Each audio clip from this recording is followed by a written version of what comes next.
This is episode number 27 of the Expert Table Tennis Podcast. My name is Ben Larcombe and my guest on the show today is Christian Ortner.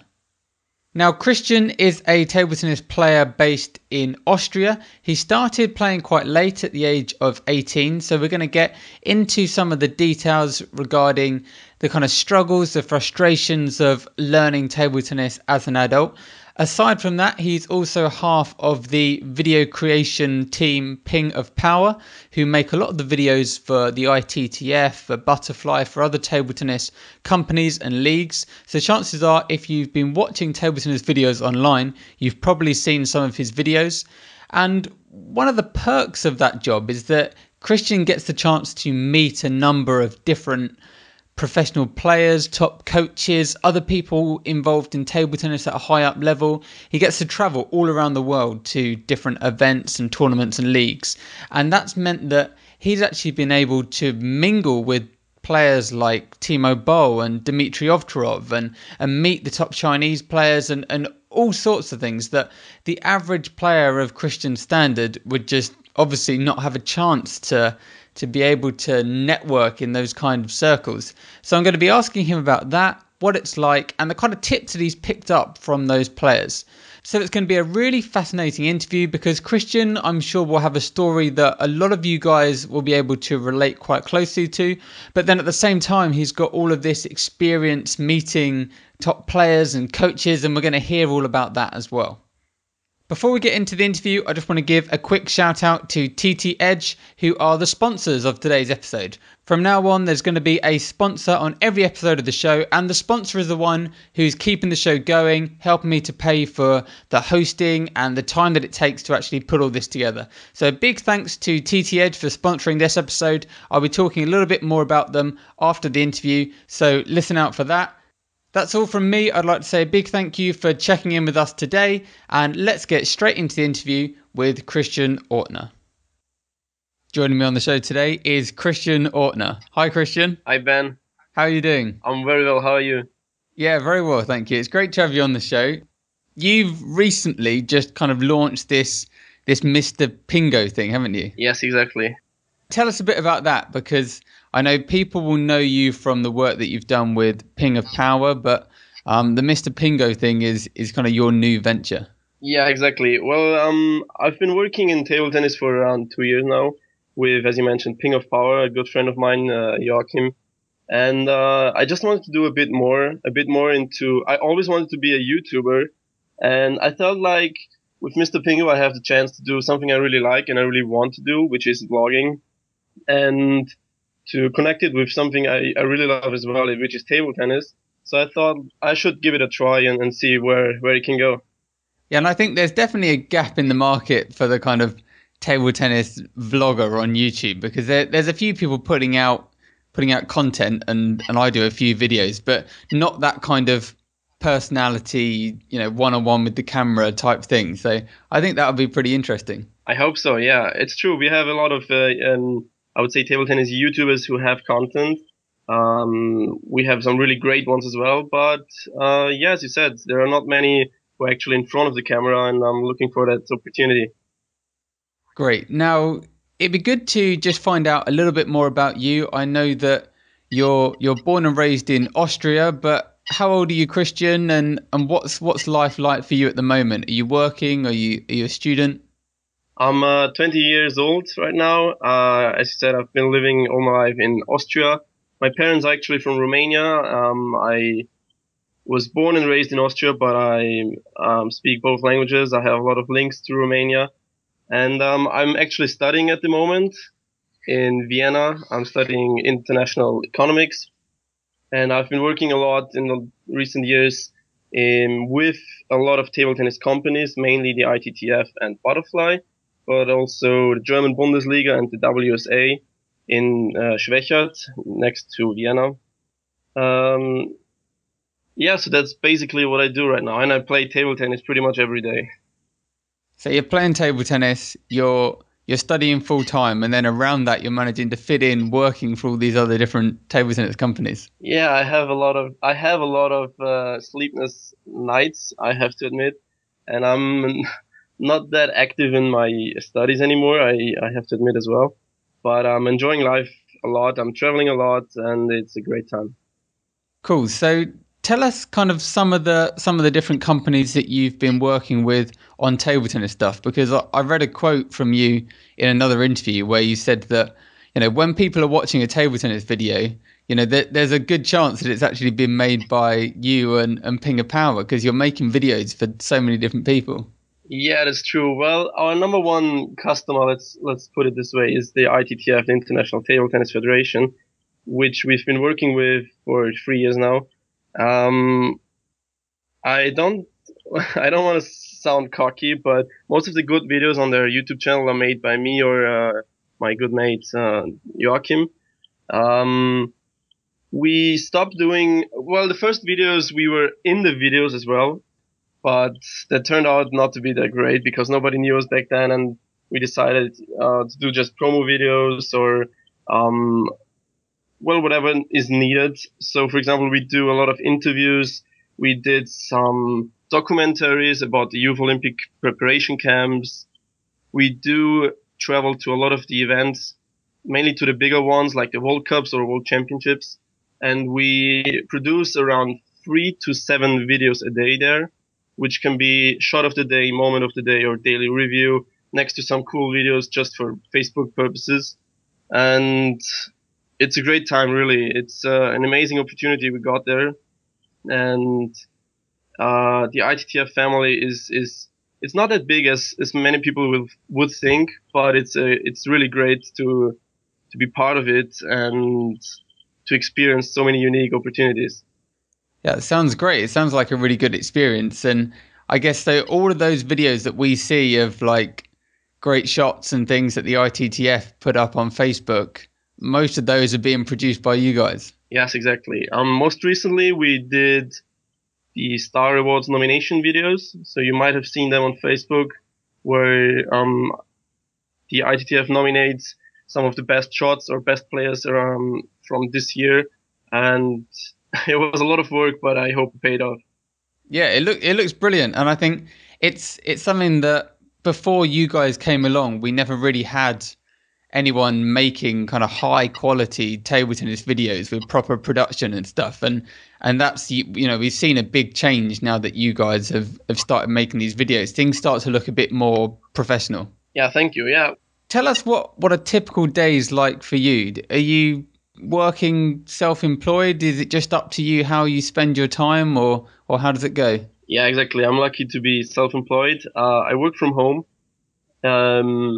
I do my videos for Mr. Piingo and Piing of Power also in my own room. I have a little studio made in one part of the room, so I can really be free when I work. I do work. I love to work in the nights, I have to say, which is really cool because the marketing headquarters from the ITTF is in Singapore, which is I think 7 or 8 hours ahead of us. So it's perfect for me to work in the nights. The rest of the day, I would say I'm either working on other projects or really just playing table tennis. It's been weeks. I can't remember a day when I haven't played table tennis, to be honest. Great. So you managed to fit in the table tennis around all the work and everything. Yes, definitely. I love to play, and I'm lucky that in Vienna we have over 50 clubs just in Vienna, and it's amazing. We have a big amount of table tennis players. Mostly, I would say, are seniors, but it doesn't matter. It's a great table tennis training. You can play with so many different styles, and it's amazing. Yeah, so there's literally clubs everywhere over there. It's everywhere, yeah. My club is 5 minutes away, and I have a key. I have entrance 24/7. So if I feel like I want to do some service training at 3 a.m. in the morning, it's no problem. I'll just go. Brilliant. That's exactly what you want, isn't it? Perfect. Yeah. I moved to Vienna 3 years ago, and before that I lived in a small city where we only had the training opportunity once a week for like 3 hours, and I was annoyed by it because, well, at first I wasn't that much into table tennis. I was just playing for fun and for the drinks afterwards. But then I felt like, this is a cool and fun sport and I want to do more. And I was really annoyed because there was literally no opportunity to train at all. So Vienna it has helped me a lot. Yeah, now you haven't actually been playing table tennis for that long, have you? I think, did you say you started when you were about 18? Exactly. I started when I was 18, just for fun. I was bored one week, and I asked a friend of mine, let's do something, and he was like, they have actually a table tennis club in the hometown I've lived in, and I was like, why not? Let's just head there and see what it is all about. And we had a great time. All the small kids beat us. It was not funny, to be honest, but looking back at it now, it's yeah. I mean, there's so many good players. All the times you get beaten by everybody, so I was okay. And it was a great familiar environment there. It was really awesome. It didn't matter where you came from or what you do as a job. We had some lawyers there. We had some street workers. It was really just like a family there, and I think that's what made me stay there. Yeah, that sounds brilliant. Now, I know a lot of the listeners will be able to relate to the idea of turning up to a club and just getting beaten by small children and old people and all sorts of things. Yeah. How did you cope with that as like an 18-year-old who, in the majority of sports and things, you'd like to think that you could take on an 8-year-old or an 80-year-old and beat them without much practice. But table tennis is one of those really technical sports where if you just rock up as an 18-year-old who's normally quite good at things, you can lose to a little girl who's been playing and getting coaching. How were you able to keep going, to believe that you were actually going to be able to really make significant improvements? Uh, well, at first it was really just having fun with my friends. I think that's very important to start table tennis with somebody you like, or just to have fun playing it. It was really tough losing to all these different persons, because I thought of myself as a good table tennis player before. I usually beat all of my family members and friends and in my school. And then suddenly you get a quite good record with actual spin on it. And I was not able to return, not even a ball, not even a serve I could receive. And it was frustrating at first and for a long time actually. But I was like, I always felt like if I do something, I should do it right. And I had lots of hobbies and sports which I started, and I didn't feel well. After a few months, I always stopped, and table tennis was different. I think it really was the familiar environment and the friendly people in my club that made me stay at first. And then I was like, let's give myself 2 years, try to beat at least half of the players there, because they were really not that good. And after a year, I still couldn't beat, I think, 80% of the players there. But I didn't mind it, to be honest. I really enjoyed playing, and it was weird because in training, when I was training, I trained really well. I had great shots. I was able to have like really a lot of fun and produce high quality shots. But when it came to a match, I always felt like I'm not up to my training standards, and it was frustrating because I couldn't. I was not sure why I was playing so badly when I was training so well. I mean, giving up was never an option to me for anything in life, and yeah, I mean that made me work harder, go on, and just practice a lot more. Yeah, that's brilliant. And you've touched on something else there, which is how frustrating it can be to be able to perform well in training and then not to be able to do it in matches, which I know that everyone struggles with to some degree. Now, since then, you've moved on and you've actually reached a pretty decent level for someone that started so late, and you're now playing at a decent club level and in the leagues in Austria. What kind of training did you do to make that happen? What do you think was particularly helpful? Yeah, tell us what you did to go from someone who was losing to everyone at the club to now being one of the top players there. Well, I think when you really want to be good in something, you need to get some sort of professional help. And 2 summers ago, I went to the WSA, to the Werner Schlager Academy. I have some good friends there. I work with them regularly. I actually have to do a video today for them. And I've been training there a whole month. It was incredible, really. If you have a chance to get professional help of any sort, you should definitely try and take the chance, because what they were able to tell me just by, I mean, the first few hours already, I felt like I learned more than the last months. It was, even when serving, they were like, you should move your right leg a bit more to the back or anything. It was these small things that you never would think of, especially if you're in a club with no real coach, just some players and people who were playing for 40 years maybe, but they never had a real coach themselves.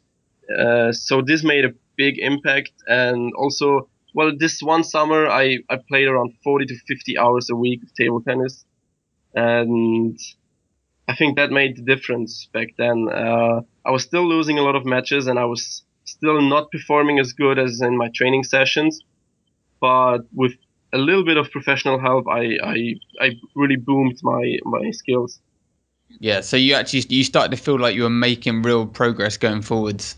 Yeah, exactly. I think one of the most difficult things in table tennis when you're a beginner is to get to play a topspin on underspin. So it was easy in training. It's easy because you rarely start with an underspin ball. You always have the drills or whatever, and you can perform on that. It's really easy to do great stuff with that. But in the match, you have yourself or the opponent serving, and it's usually in beginner levels. It's always underspin, and it was always tough for me and for many players, I think, to open the rally, to open the point up. And I suddenly started to get a feeling for spin. I had the opportunity to meet Timo Boll, and I think he's one of the best players in the world, especially when using spin. And he told me a few things about the wrist and how you can train it. And maybe that one line that he told me, he was like, whatever you do, just play spin. It felt like, I should try that more often. And then suddenly everything went easier. When you know how to open up a rally, then I think you can make a big step in your table tennis. Okay, so Timo's tip was to focus your efforts on spin rather than kind of trying to hit hard or all the other aspects of the game. Exactly. It was really, he told me, Chris, if you really want to play better, just use spin. It doesn't matter, even if it's a high ball, you don't always have to give 100% of strength.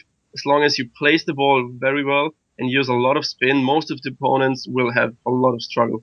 Sounds like good advice. Now, dropping in Timo Boll is something that the majority of us are just, not able to do. You've been extremely lucky to be able to meet players like Timo and coaches and be at the Werner Schlager Academy. I know that there's going to be a lot of listeners that are very jealous that you've been able to get advice and stuff from all of these types of guys. Tell us about that. What's it been like kind of being exposed to that world of kind of real elite professional table tennis? At first it was weird. I mean, for a hobby table tennis player back then, 3 years ago, it felt like meeting Messi or Ronaldo or Ibrahimovic of table tennis.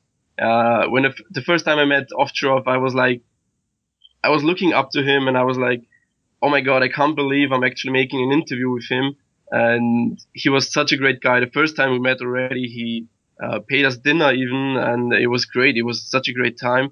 And for almost every player I met for the first time, I felt like this is unreal. This is just not actually happening, isn't it? And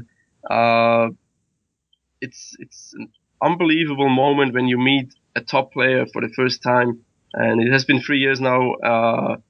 And now it's like, oh, hey, Dima, how are you? And it's weird because I don't feel like I'm not starstruck anymore when I see all these players, and that's good because I have to work with them on a regular basis. And I know that at first I was always like, is it okay if I do this? And is it okay if you could move like 2 centimeters? Is it okay if? And now it's more like, hey, Dima, can you please step forward? Or it just eases your job, really. Yeah, you're a bit more natural and relaxed Yeah. with them.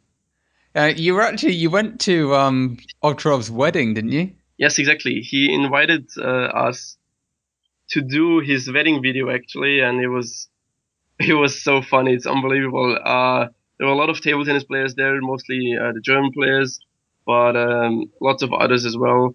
And it was such a blast. We prepared for his wedding. We did 2 videos. We did one beforehand, which he actually posted on his Facebook, or his wife Jenny did.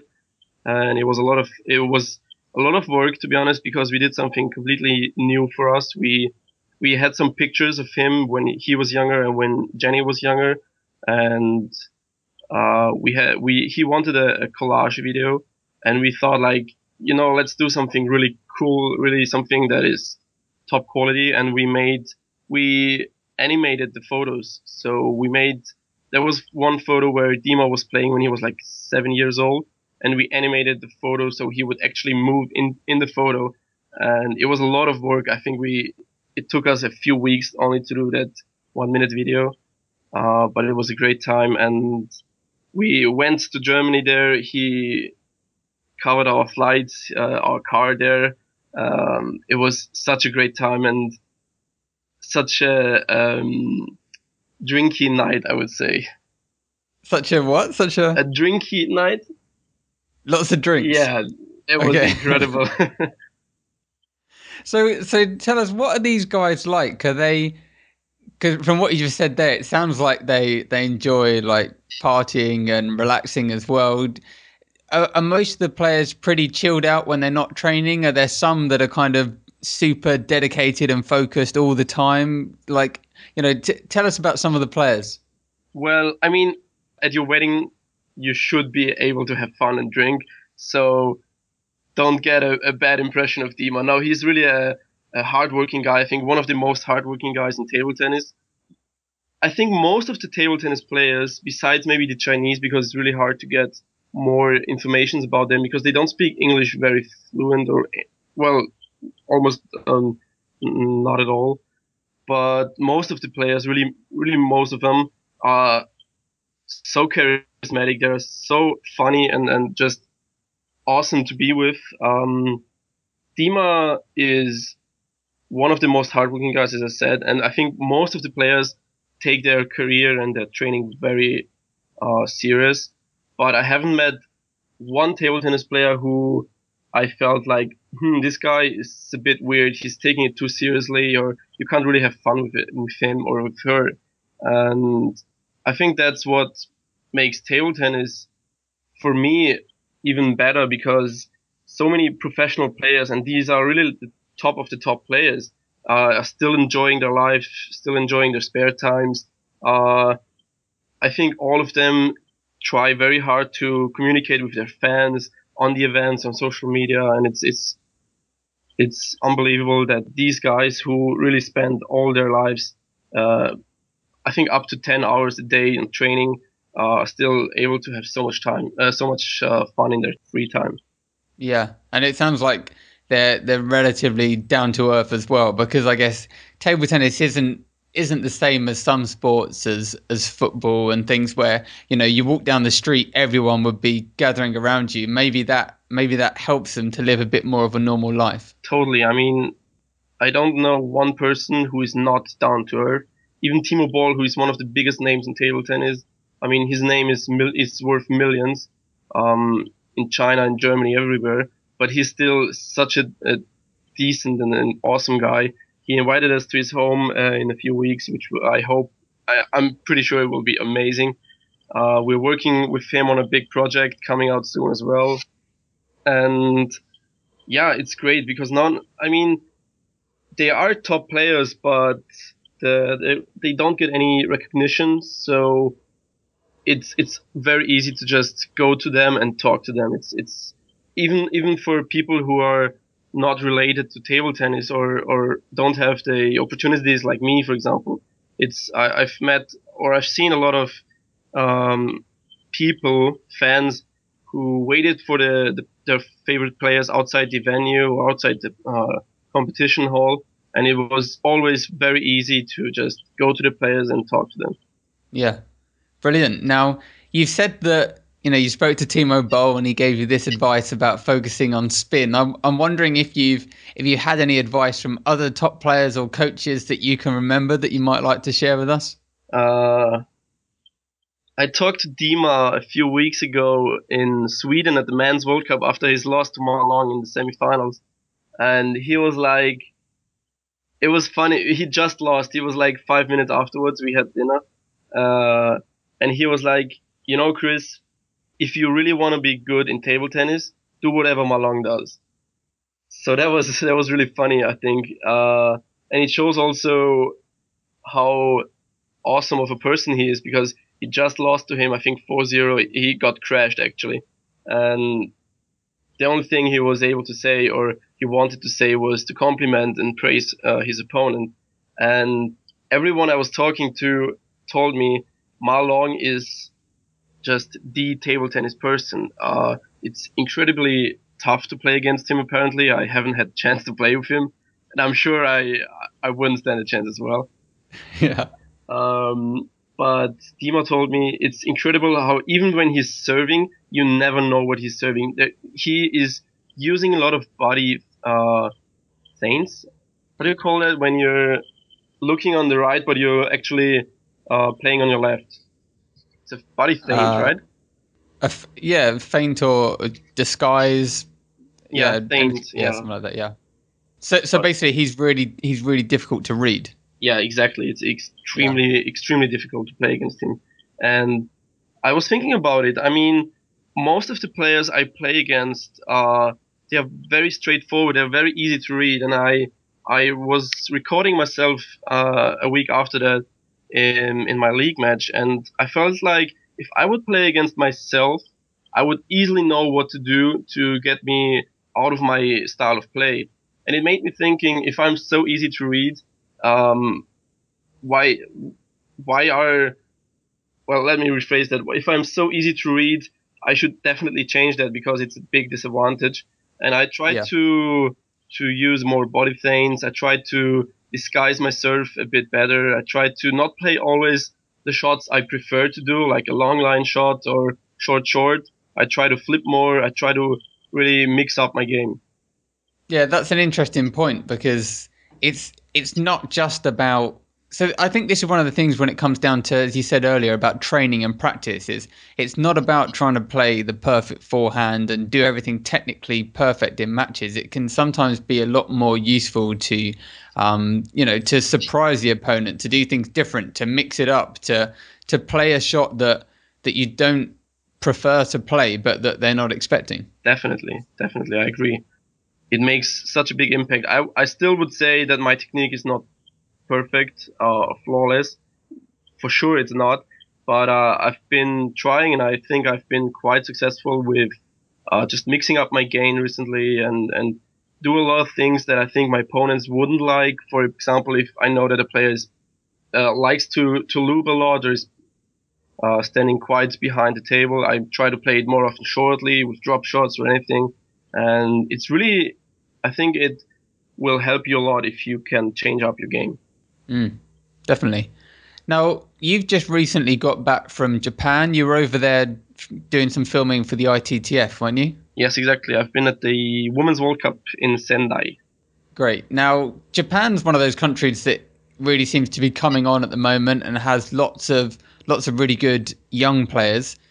What did you learn from being out in Japan, from the culture, the way that table tennis is set up over there? Can you, are there any lessons to take from what's working over in Japan?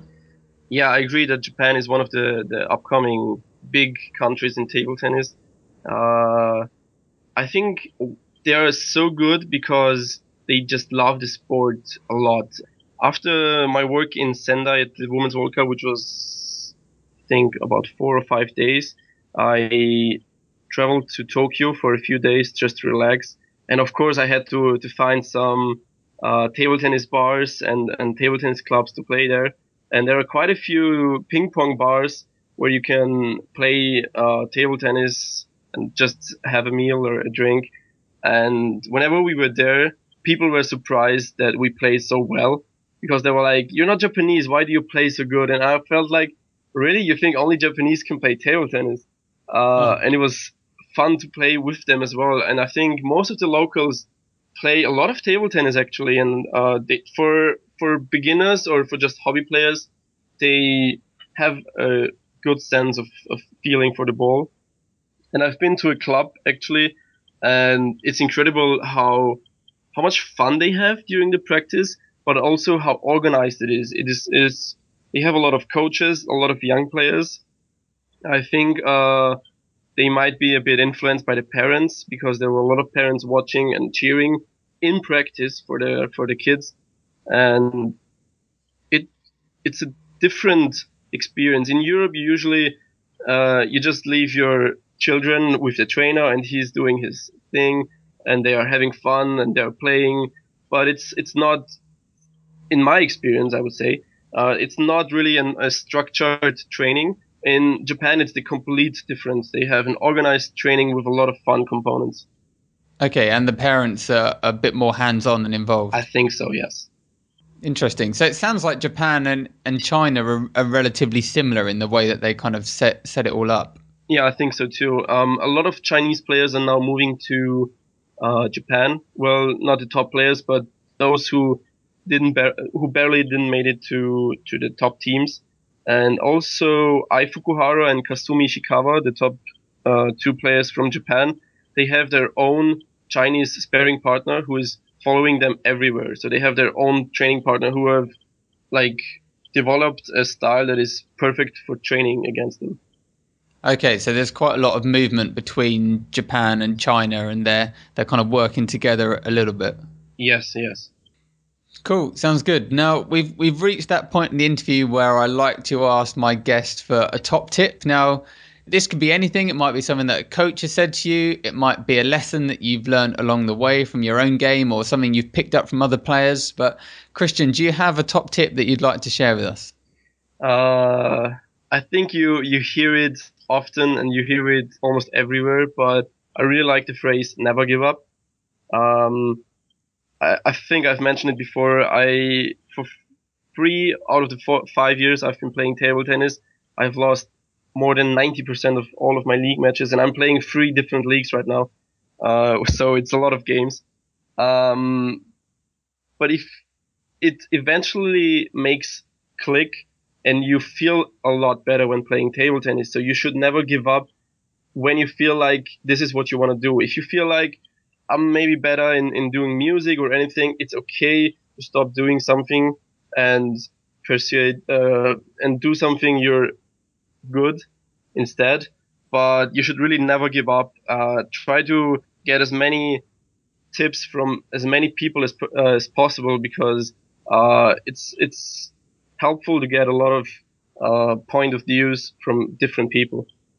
Great. So you're talking about playing in local leagues in Austria. Is it kind of leagues within a town or a city? Yeah. So the Viennese championships. Okay, and you've started off playing there a few years ago when you hadn't done so much training and you just found that you were losing like all the time. Yeah, exactly. I started playing in Vienna for the first year I was in Vienna. I didn't play. I still played for the old club, but for 2 years now I'm playing in Vienna for 2 different clubs in 3 different leagues, and it was really hard because in Vienna we have a lot of senior players using pimples. And in my hometown, we didn't really have a lot of pimple players, and it was annoying and terrible to play against these players. But as I said, somewhere it just makes click, and you feel like this is it. I feel like I can read the ball better. I have a much better feeling. I have certain patterns I try to follow. I try to mix up my game, and suddenly, from being, I think, always one of the I think, last 3 players in the rankings, I turned out to be number 1 for, I think, 1 year and something now. Yeah, so recently it's really started to pay off and you've seen everything come together. Yeah, definitely. I had a lot of changes also in my personal life, in working life, and also in my training.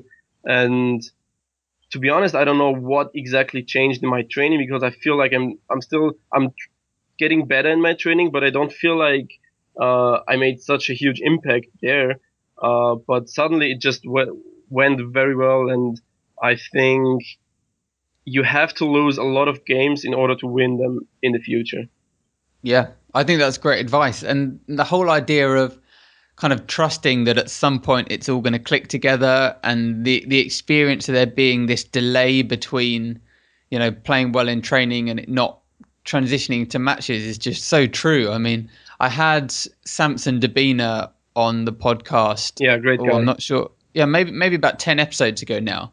And he said that he went to Canada to train full time for 2 or 3 years, and his level was improving, but it wasn't improving loads. And then it wasn't until he actually left for a year, went back to Ohio, started coaching again, and wasn't actually training that much. That was the season that he saw his best results. And I think that's so common, that you put in all of the hard work for a year or 2 years or whatever, and you're improving, but it doesn't feel like it's all come together. And then maybe a year later or 6 months later, when you might be training a bit less or you've moved somewhere else, that's when, just for whatever reason, it all comes together. And it's making sure that you keep going and that you don't quit before you get to that point. Yeah, exactly. I agree. And I think most of the players, and I hope most of the listeners, have that feeling as well. When you played so many matches and you just feel like it's too much, just take a break for 1 or 2 or 3 weeks. And I'm sure most of you guys have experienced it as well. Suddenly, after a few weeks of break, it turns out to be even better than before. Yeah, definitely. There's a quote that I like that's, you know, something along the lines of, don't quit before the miracle happens. And there's like a picture of a guy digging, and he's like digging, trying to get all of these jewels, and you see that he's dug this massive tunnel that's like an inch away from the jewels, but obviously he can't see that they're there, and then he's kind of like walking off, and now there's someone else coming towards it. Exactly. I'll have to find that and put that in, but I think that's so powerful, the idea of you can get so close and you just feel like you're not getting nowhere, but it's literally just there, just another inch away. It's all going to come together. So you've just got to keep going and believe that it's going to happen. Definitely. Great. Well, that's pretty much coming to the end of the interview now. It's been brilliant having you on. It'd be good to know what's next for you, what kind of projects you're working on, and what plans you've got for the Mr. Piingo YouTube stuff as well. Well, I'm still doing a lot of videos for the ITTF, and I don't plan to stop that for now. It's great to work with them. I'm working on a big project with Timo Boll. I'm not allowed to say much, but I hope it comes online very soon. And for Mr. Piingo, I just want to produce and publish a lot of videos now. My primary goal is to just be part and build an amazing table tennis community in YouTube, and just get a lot of inside information, some behind the scenes informations, which most of the table tennis fans or players, they can't get to them. And I'm lucky enough to have these opportunities, and I feel like I should give some back to everyone who is involved in table tennis in the whole world, really. And yeah, I'm just enjoying it for now, and I'm hoping to do a lot of great videos in the future. Great. I'm looking forward to seeing what you're going to be putting out. So people should be searching for Mr. Piingo on Facebook, YouTube. Is there anywhere else that you're at? On Instagram. Instagram as well. Yeah, Mr. Piingo. You have to have these social media nowadays. Yeah, sure. And it's got 2 I's, doesn't it? Yes, exactly. Piingo, Mr. Piingo. Yeah, awesome. Great. Brilliant. Thanks for coming on the show, Christian. Thanks for inviting me. It was a pleasure and an honor to be here. It's been brilliant talking to you. I wish you the best of luck with all your future projects. And yeah, thank you so much for sharing all of that advice, because it's been brilliant, and I know that people are going to find it really useful. Thank you very much as well. Thanks. Cheers, buddy. See you later. See ya. Bye. Bye-bye. I'd like to say a huge thank you to Christian for joining me on this episode of the podcast. It was really great talking to him and hearing all about his life and the tips that he's picked up along the way meeting such amazing table tennis players. The point that I'd really like to draw out is the point that Timo made to Christian about the importance of focusing on spin when you're learning the game. Now, table tennis is a spin game. That's what separates it from all the other racket sports. Spin is so important. And I guess that's probably why table tennis is an early specialization sport. Why it's important that you specialize in table tennis, because it's just so different. The way that spin works in the game of table tennis is so different to any other racket ball sport. And that's something that we learned the hard way in the Expert in a Year challenge. I know that, I sat down with Sam at quite an early stage and we decided that mastering spin, which is so complex and difficult, was going to be quite a challenge, and therefore we decided that maybe it would be best to try and ignore spin as much as possible and focus on other aspects, being really physically fit and strong and powerful. And that turned out to be a massive mistake. We really should have focused on spin. So I would say to all of you guys listening who are trying to improve your game, take the advice from Timo Boll. Focus on spin. Understand how it works, how to use it, how to deal with it, how to make it work for you. And if you do that, then I think you're going to become a very good player. As I said at the start of the show, this episode is sponsored by the good guys over at TT Edge. TT Edge is an online coaching service. The work they do over there is incredible. You should definitely go and check it out. They offer a standard membership where you can go and just check out some of their free videos. So if you'd like to get an idea of the quality of the stuff they're producing, you should definitely go and sign up for that.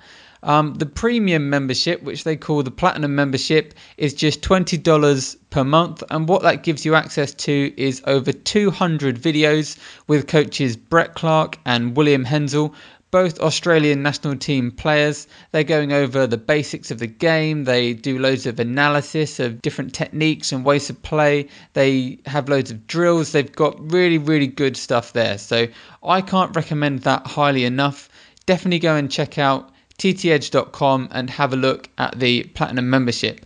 And if you didn't listen to the episode last week with Brett Clark from TT Edge, I recommend you go and have a listen to that as well. Something that he mentioned in that episode was the kind of special service that he's willing to offer to people that sign up to TT Edge, and that's that one-on-one online coaching option.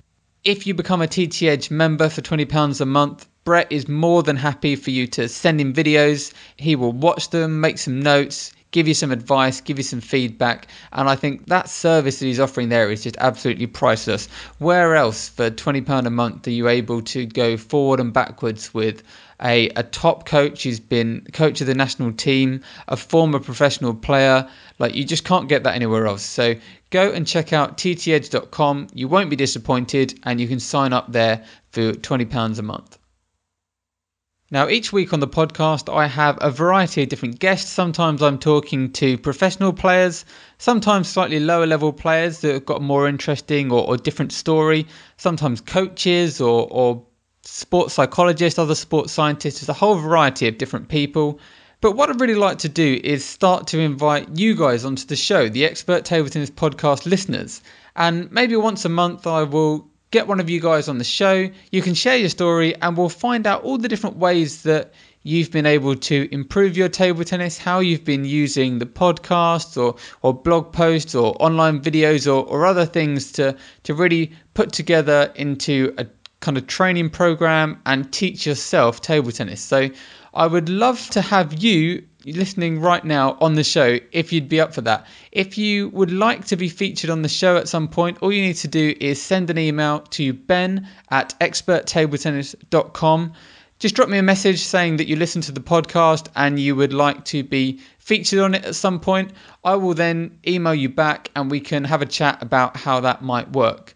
So yeah, thanks for listening. I really appreciate that you've taken 45 minutes out of your day to listen to the show. Please would you go and subscribe on iTunes if that is the platform that you use to listen to the podcast. You can also share this episode on Facebook and Twitter, and of course share the podcast in person with your friends and at your table tennis club. I'll see you next Friday with a brand new episode of the Expert Table Tennis Podcast.